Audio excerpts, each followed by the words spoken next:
Assalamualaikum warahmatullahi wabarakatuh.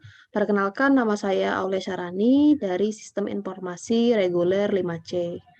Ini saya akan menjelaskan mengenai kejahatan komputer, mulai dari apa itu kejahatan komputer, kemudian contoh daripada kejahatan komputer dan cara mencegahnya. Baiklah, untuk yang pertama sendiri adalah apa itu kejahatan komputer? Jadi berdasarkan Wikipedia, kejahatan komputer adalah tindakan ilegal dengan menggunakan pengetahuan teknologi komputer untuk melakukan tindak kejahatan.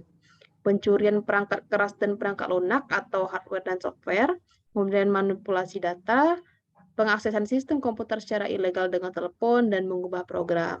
Jadi itu adalah pengertian daripada kejahatan komputer menurut Wikipedia. Setelah itu, apa sih hubungan antara kejahatan komputer dengan cybercrime? Sebenarnya untuk cybercrime sendiri itu merupakan kejahatan komputer karena biasanya memang cybercrime itu dilakukan atau terjadinya itu melalui komputer.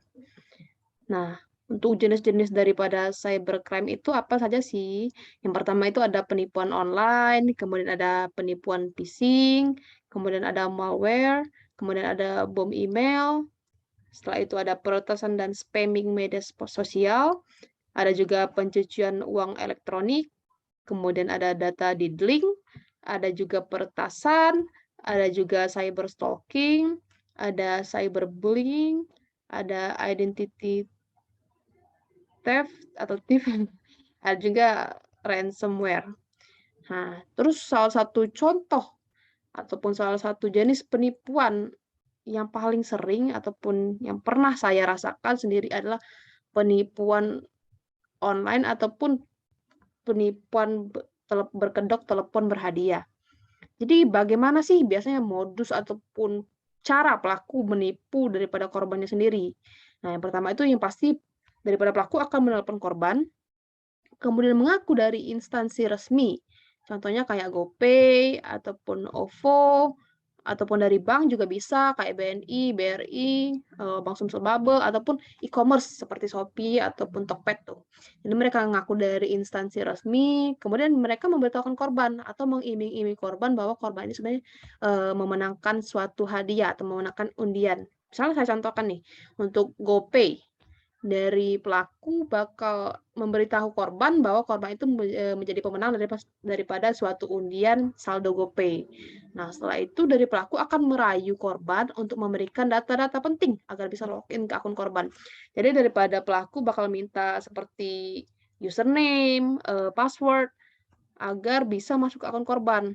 Pada langkah yang lebih ekstrim, kadang-kadang daripada pelaku ini sudah memasukkan email ataupun username korban dan tinggal memasukkan OTP-nya saja. Jadi nanti dari pelaku ini akan menginstruksikan korban jika ada nomor OTP yang masuk ke nomor telepon korban untuk segera diberitahukan kepada pelaku. Dan daripada korban ini sendiri pada dasarnya terbujuk dalam artian tidak tahu sebenarnya kalau ini adalah penipuan. Jadi sejak awal ketika ditelepon dan daripada pelaku itu mengaku dari instansi yang terkait, korban ini sudah nggak tahu kalau sebenarnya ini adalah langkah-langkah penipuan yang ingin dilakukan oleh pelaku. Jadi korban terbujuk rayu dan kemudian memberikan OTP itu tersebut kepada pelaku. Setelah pelaku mendapatkan OTP, pelaku bisa login ke akun korban, kemudian mereka akan daripada pelaku ini sendiri akan mencuri semua saldo yang ada di akun korban. Nah, itulah terjadi penipuan yang dimana merugikan sekali bagi korban sendiri. Kemudian faktor apa sih yang bisa membuat korban itu tertipu? Yang pertama, seperti yang saya jelaskan sebelumnya bahwa pembawaan pelaku itu sangat meyakinkan. Karena mengapa? Mereka biasanya mengaku berasal daripada instansi yang sangat meyakinkan seperti dari Shopee, dari GoPay, maksud saya Gojek, terus juga dari OVO. Dan pembawaan pelakunya mungkin dari cara ngomongnya enak, cara ngomongnya sopan seperti eh, servis-servis maksudnya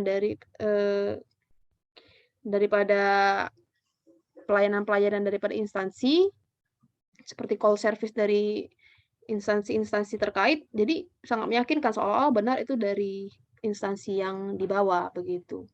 Kemudian yang kedua itulah kurangnya pengetahuan yang dimiliki oleh korban. Jadi mungkin saja dari korban ini jangan sampai ya belum pernah ketipu, terus juga dari korban ini belum pernah baca beritanya, belum pernah dapat cerita dari keluarga, teman, atau kerabat, belum juga pernah searching-searching di Google, jadi nggak tahu, ada loh modus penipuan seperti telepon berkedok, hadiah ini, nah, penipuan berkedok telepon berhadiah. Jadi dari korbannya nggak tahu. Jadi ketika ditelepon, ya dikiranya memang dari instansi yang bersangkutan dan nggak tahu ternyata itulah step-step yang dilakukan pelaku untuk menipu korban dan mengambil keuntungan daripada korban tersebut. Terus bagaimana cara kita untuk mencegahnya? Bagaimana sih cara kita untuk mencegah agar tidak tertipu dengan penipuan berkedok, hadiah? Maksudnya penipuan berkedok telepon berhadiah ini. Ada 3 cara yang sudah disiapkan. Yang pertama itu jangan mudah percaya dengan penelpon yang mengaku dari instansi resmi, jika nomor yang dipakai bukan nomor resmi. Jadi contohnya nih, misal harusnya ketika Anda saya bawa contoh seperti dari Telkomsel, misalnya Anda ditelepon oleh Telkomsel nih, biasanya nanti bakal tertera nama dari, pemilik teleponnya, pemilik nomor teleponnya yaitu call center. Jadi artinya Anda ditelepon oleh call center-nya, Telkomsel yang di mana ketika kita melihat nama call center tersebut mengindikasikan bahwa itu adalah telepon resmi dari Telkomsel. Nah, berbeda dengan daripada telepon dari penipuan ini sendiri, biasanya mereka menggunakan nomor pribadi. Jadi ketika mereka menelepon Anda, yang akan tertera ya hanya nomornya saja, nggak jelas dari siapa, dari instansi mana gitu. Jadi ketika Anda ditelepon, dengan nomor pribadi tersebut dan mereka mengaku dari instansi-instansi resmi atau lembaga resmi atau lembaga terkait, jangan pernah percaya ataupun jangan mudah percaya dengan hal tersebut. Yang kedua, jangan memberikan data-data pribadi akun Anda sembarangan. Jadi mungkin ketika ditelepon, Anda ditanya ya pasti penipuan itu akan menanyakan, data-data penting daripada akun Anda ya. Jadi ketika ditanya hal-hal tersebut jangan diberikan, karena bagaimanapun juga data-data seperti password, username, email, kode OTP, dan lain-lain itu data-data pribadi yang hanya Anda boleh tahu kalaupun memang Anda mau berikan itu memang orang-orang yang memang dapat Anda percaya. Jadi jangan tertipu dan jangan mau ketika ditanyai untuk memberikan data-data tersebut oleh orang yang nggak Anda kenal sama sekali, ataupun orang yang sangat mencurigakan. Yang ketiga, melaporkan kasus penipuan yang terjadi agar bisa ditindaklanjuti dan dicegah untuk agar tidak terjadi di kemudian hari. Itu agak ada kekurangan maksudnya untuk agar tidak terjadi di kemudian hari. Jadi misalnya Anda sempat menjadi korban atau hampir saja menjadi korban daripada telepon penipuan ini, segera laporkan. Misalnya daripada instansi ataupun pelaku tersebut mengaku dari instansi Telkomsel. Anda setelah itu bisa melakukan, mengirimkan SMS pengaduan ke Telkomsel. Jadi dari pihak Telkomselnya tahu nih, oh ada penipuan yang atas nama Telkomsel, bagaimana kedok mereka, bagaimana modus mereka agar bisa ditindaklanjuti dan dicegah untuk kemudian harinya jangan sampai terjadi lagi. Atau Anda juga bisa melaporkan ke polisi, jadi dari pihak terkait yaitu polisi sendiri bisa menindaklanjutinya. Nah, mungkin itu saja untuk penjelasan saya mengenai, apa sih, kejahatan komputer, jenis-jenis dari kejahatan komputer atau cybercrime tadi, salah satu contoh kasusnya dan bagaimana cara mencegahnya. Oleh karena itu, saya mohon maaf apabila ada kesalahan kata. Kepada Allah saya mohon ampun. Saya akhiri dengan wabillahi taufiq wal hidayah. Wassalamualaikum warahmatullahi wabarakatuh.